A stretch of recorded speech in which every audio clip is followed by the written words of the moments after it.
আসসালামু আলাইকুম সুপ্রিয় দর্শক, দেশ দর্পণ সংবাদে আপনাদের স্বাগতম। সংবাদ পড়ছি রুবাইরা তাবাসসুম উর্মিটান।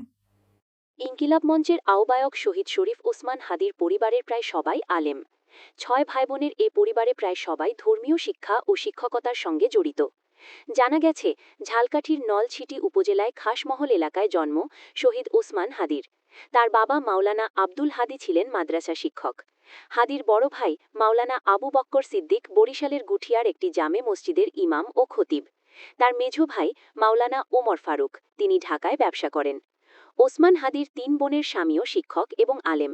বড় বোনের স্বামী নলছিটি ফুলহরি আব্দুল আজিজ দাখিল মাদ্রাসার সুপার ও মসজিদের ইমাম মাওলানা আমির হোসেন। মেঝ বোনের স্বামী মাওলানা আমিরুল ইসলাম ঢাকায় ব্যবসা করেন এবং ছোট বোনের স্বামী মাওলানা মুনির হোসেন নলছিটি ইসলামিয়া ফাজিল মাদ্রাসায় শিক্ষক।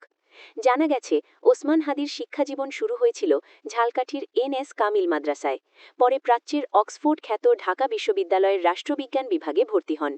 ২০১০-১১ শিক্ষাবর্ষের শিক্ষার্থী ছিলেন তিনি। মেধাবী হাদি প্রাইভেট পড়িয়ে জীবিকা নির্বাহ করতেন। সবশেষ তিনি একটি বেসরকারি বিশ্ববিদ্যালয়ে শিক্ষকতা করেছেন। ঝালকাঠির এনএস কামিল মাদ্রাসার অধ্যক্ষ মাওলানা গাজী মোহাম্মদ শহীদুল ইসলাম বলেন, ঝালকাঠির এনএস কামিল মাদ্রাসায় ৫ম শ্রেণী থেকে আলিম পর্যন্ত লেখাপড়া করেছেন হাদি। এখানে রয়েছে তার অসংখ্য স্মৃতি। ছাত্রজীবন থেকেই ছিলেন অসম্ভব মেধাবী। সুবক্তার পাশাপাশি অন্যায়ের বিরুদ্ধে কথা বলেছেন ছাত্রজীবন থেকেই।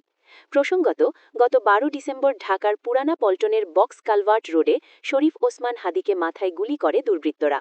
গুরুতর আহত হাদিকে প্রথমে ঢাকা মেডিকেল কলেজ হাসপাতালে ও পরে এভার কেয়ার হাসপাতালে চিকিৎসা দেওয়া হয়। অবস্থার অবনতি হলে উন্নত চিকিৎসার জন্য ১৫ ডিসেম্বর তাকে এয়ার অ্যাম্বুলেন্সে সিঙ্গাপুরে নেওয়া হয়। সেখানে চিকিৎসাধীন অবস্থায় গত বৃহস্পতিবার মারা যান হাদি।